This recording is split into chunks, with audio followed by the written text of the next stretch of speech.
Hello, welcome to GTA San Andreas. You may be noticing that this recording looks a little bit old-timey. This is because even though it's been recorded in 1080p, it's being recorded with something the average person roughly in 2008 to 2009 would have access to. If you're wondering how this would sound with the original microphone that could have been used back then, this is roughly what it would sound like. Small correction, I'm not sure if 240 or 360p was the sort of quality standard back then, but it's so far in the past I can't be bothered to check. It's actually a tape camcorder connected via FireWire from roughly 2006 or 2007, I don't remember which year exactly. The 1080p footage you're seeing now was not viewable on YouTube until late 2009, since that was when 1080p support was added. So, let's talk about the recording. I'm using MPEG 1, also just known as MPEG, to record the video, which would have been a luxury back then. People back then either used DxStory or Fraps, which both hooked into apps to directly capture and dump nearly raw frames to your hard disk. DxStory and Fraps, however, were premium programs. Fraps cost €35, while DxStory cost €25. The free versions of these programs were pretty crippled as well, with DxStory having this gigantic watermark you can see in the middle of the screen, and Fraps limiting you to about 10 seconds of gameplay per recording. This was very CPU efficient, but used up to 10GB of storage per minute of 1080p gameplay. Dedicating a 500GB hard drive to recording footage would mean it would fill up in less than an hour of recording, sometimes requiring multiple hard disks to handle the bandwidth of the recording. You could lower the quality and use compression, but that could only get you so far. It got me down to roughly 1 to 2GB per minute, but I couldn't push it further than that. With MPEG 1, which you're seeing right now, we have much better compression. It allows us to get roughly 0.1GB per minute of footage, which is much better. MJPEG is a decent bit faster than MPEG, with worse compression, letting us get to roughly 0.1 to 0.2GB of footage per minute. I would like to remind you that DxStory or Fraps use significantly less power than MPEG or MJPEG, which is why they require so much storage space. Now, in regards to the footage you're seeing in this video, this Minecraft footage came from a PC which had an E6400, 2GB of RAM. It was pretty shit, yet it was capable of 720p recording with MJPEG. The GTA footage within this video, all of it, was captured on an i5 4670 with 16GB of RAM and an integrated GPU. This is because it's the only system I had at hand which wasn't as powerful as my main one, and I thought it was pretty fine for the job. To understand the YouTube ecosystem, we need to understand what features were added when. Before March 2008, there was no 480p. 240p was the maximum quality. This is how that looked.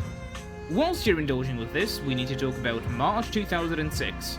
This is when 10 minutes became the maximum video length. This was in order to combat reuploads of shows and cartoons that were popping up everywhere. Now, thankfully, in March of 2008, 480p video was introduced, letting us bask in the glory of standard definition video. In May of 2008, annotations were added, letting you put interesting little links into your videos, which YouTube sadly later killed, but it was fun while it lasted. In November of 2008, widescreen and 720p were added, finally letting us both record in 480p widescreen and in 720p widescreen depending on how you felt. In November of 2009, 1080p was added, letting us finally record in glorious full HD. In July of 2010, 15 minutes became the new maximum length. In December 2010, they just made full video length unlimited, and in October of 2014, 60fps video was added. However, the final one is outside of the scope of this video. In order to set up the test recording you've seen, I had to use SFmpeg with MPEG 1, I had to set up a simple audio recording thing on the side which would record my microphone, which I would then have to sync up, and to make the microphone quality sound better, I used Reaplugs and I used Speex, both of which were available in roughly 2008. To edit the video, I just used my Kdenlive program, but you can use basically anything. In order to sync up the microphone with the video, I sometimes said click a few times as I was clicking through an in-game menu at the beginning. That let me sync it up well enough to the point where it is indistinguishable to the average viewer. Now, to talk about some of the hardware I had my hands on for testing, we first need to talk about the main server build.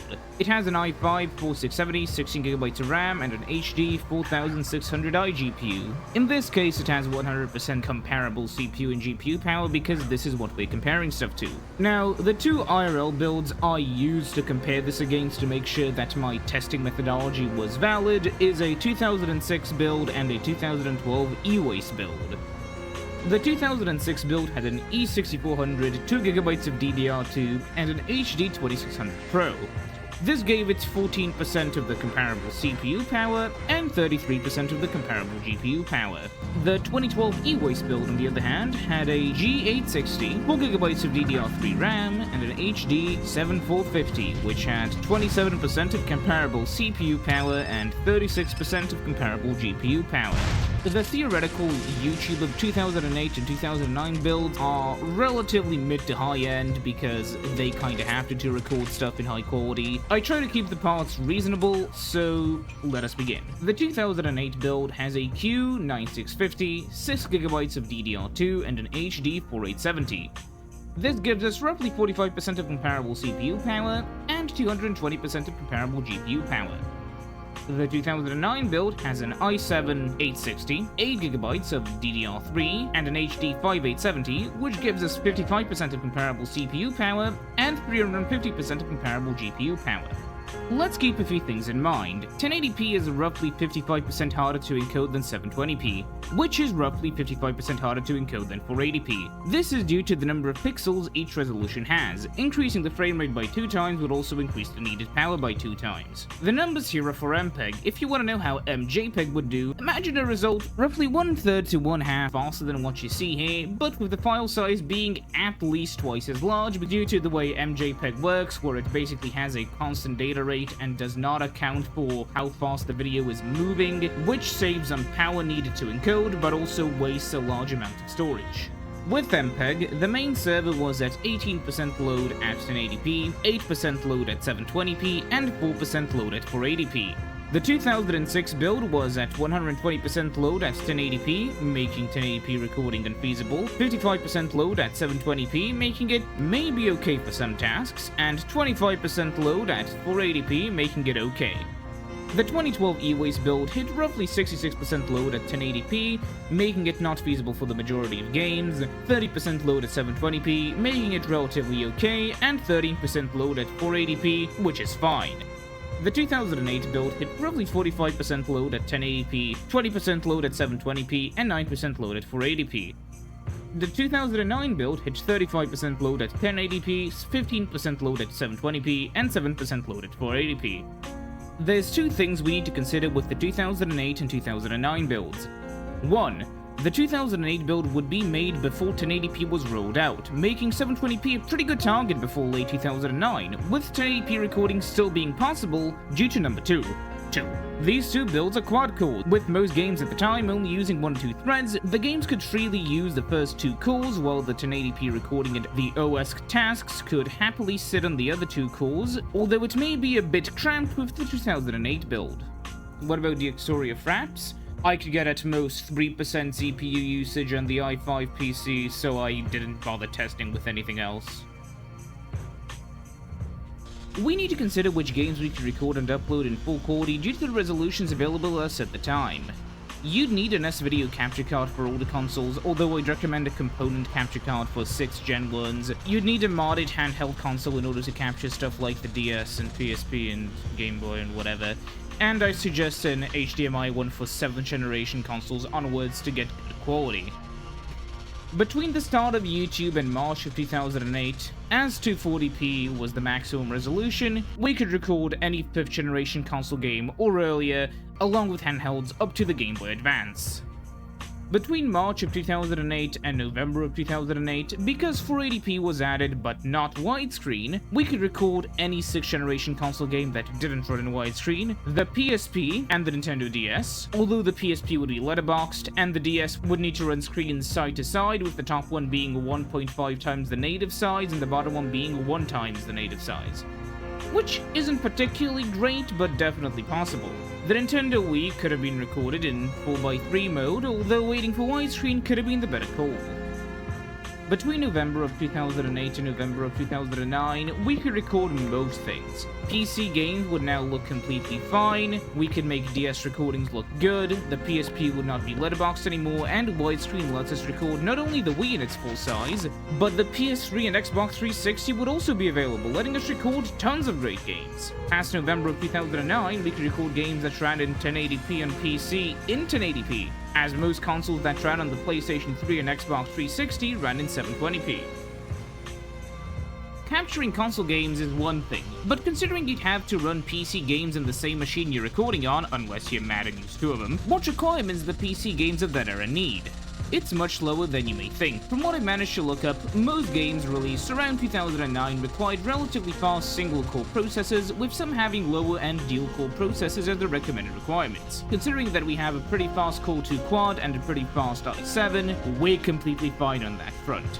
Considering the fact that for YouTube we need to record at 30 FPS, capping the frame rate to 30 would prove quite useful, as we could crank the details up to twice as high in comparison to 60 FPS, while our viewers would still see 30 FPS either way. Overall, you'd still have a great experience playing these games, and your PC would definitely be able to keep up with the load of playing the game and recording it. So, why do so many old YouTube videos look flawed or like garbage? Well, we've already figured out the raw power isn't the issue, so what could it be? Exactly, a skill issue. People simply lacked the skill to capture games properly at the time, and the paywalling of useful software like DxTory and Fraps definitely didn't help. The rarity of capture cards also made capturing console games a lot more difficult, yet it was definitely possible to make good-looking recordings at the time. If I warped back to 2008 with my current knowledge, I'd be a child incapable of making YouTube videos. If I did the same, but this time as you know, as I am now, an adult, with the appropriate hardware or software, I'd argue I could definitely pull off some pretty decent looking recordings. However, that's in the past now.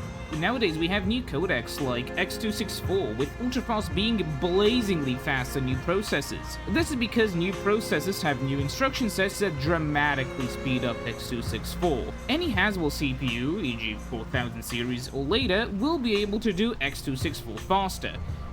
With the help of some experts, I've managed to get 1080p 60 X264 ultrafast recordings that only use up 20 to 30% of the i5-4670's CPU, making it roughly 50% faster than MPEG and way more efficient than MJPEG while being at a comparable speed. So, was this all for nothing? Well, no. There's quite a few things we can learn.